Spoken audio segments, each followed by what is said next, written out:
not to be like negative view, but I mean, No, like, why be should negative. like why should people have to feel like they have to have value? I mean, like, I think everyone has value. I agree with that, but I mean, it doesn't, like, I don't think, I don't know how to word it exactly. I'm trying to figure out, No, but that's a good like, point.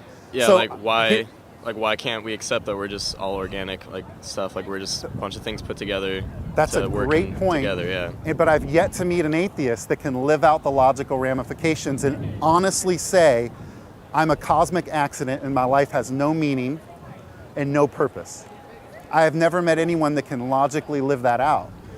Everyone clings to some type of purpose, even if they, so as an atheist, you can create purpose for your life and you can say that the purpose of my life is to make as much money as possible.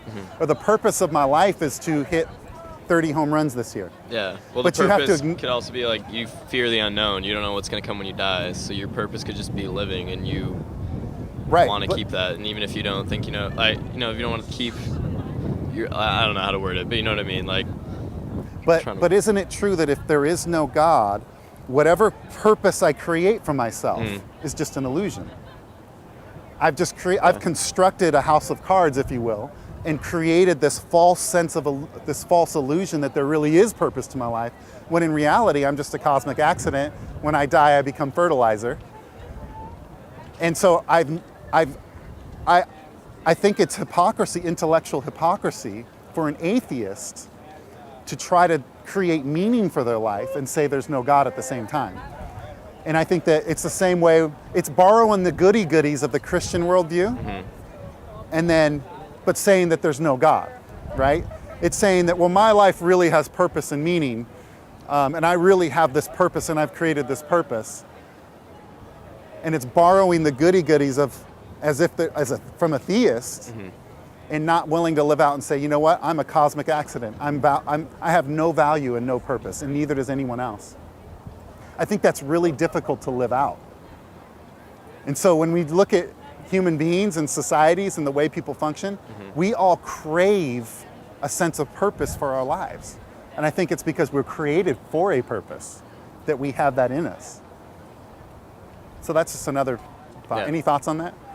well, yeah, it's a good point, and I think I've never, like, you bringing up some good points, and I respect that, because I don't, like, most people just like, oh no, it's this, and it's this, Right. and you can't have any other view against that, and so yeah, I don't know, like, I like the idea of like having value and all that.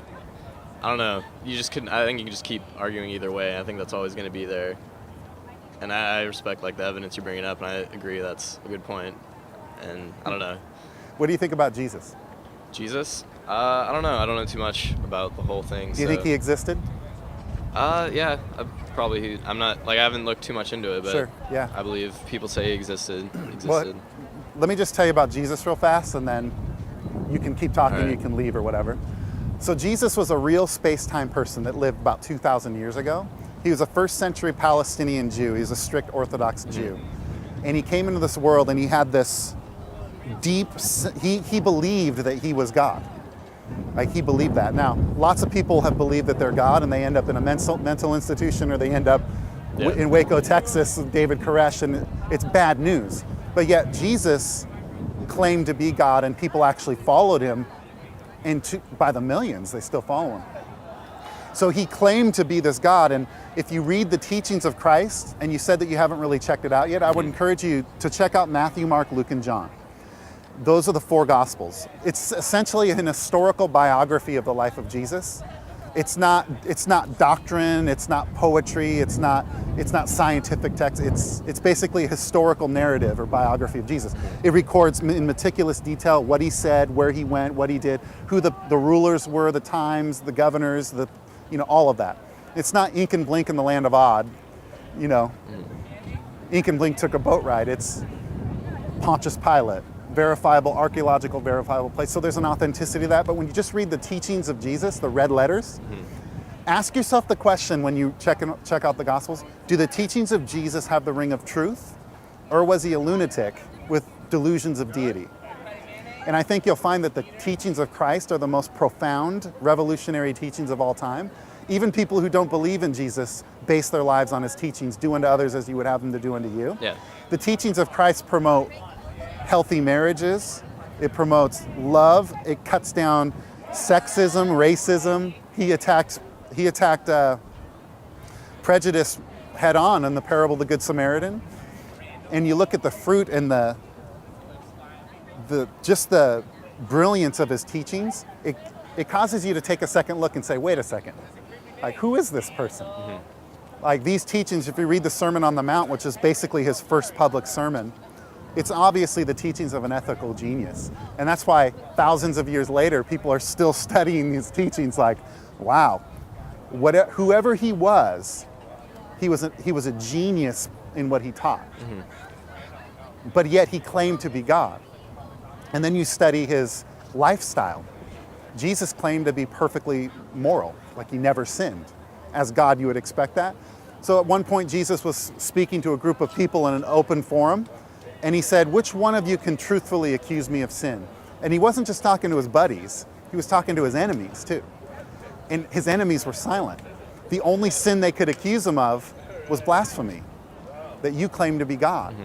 Now, if any person today claims to be morally perfect, we would dig up a truckload of dirt on them, right? We would interview their parents, we would interview their friends and siblings growing up and be like, no way. Everyone was silent, no one dared accuse him. And that just gives them more credibility, like, wow, who is this person that people respected? Jesus, a historical fact, he died on a cross, crucifixion, the most painful, humiliating death possible. Dying on a cross, and the Bible records that he looks down at those who are mocking him and persecuting him in his moment of crisis when he's bloodied and beaten, and he says, Father, forgive them, for they know not what they do. And that type of moral capacity to love even your enemies and to practice what he preached, because Jesus said, love your enemies. Pray for those who despitefully use you and persecute you. And in his moment of crisis, bloodied and beaten on a cross, he said, Father, forgive them, for they know not what they do. That demands my respect. Historically, 3 days after he died, the evidence is that Jesus rose from the dead and appeared risen from the dead to his, first of all, some grief-torn women, to his apostles, disciples, and the over 500 people Paul writes in 1 Corinthians chapter 15. And if Jesus did rise from the dead, if that's true, that's the most important news in the world. So I would just encourage you, my man. I want to thank you for talking with me, bro. Appreciate that. Read those Gospels, Matthew, Mark, Luke, and John. Check it out. I respect your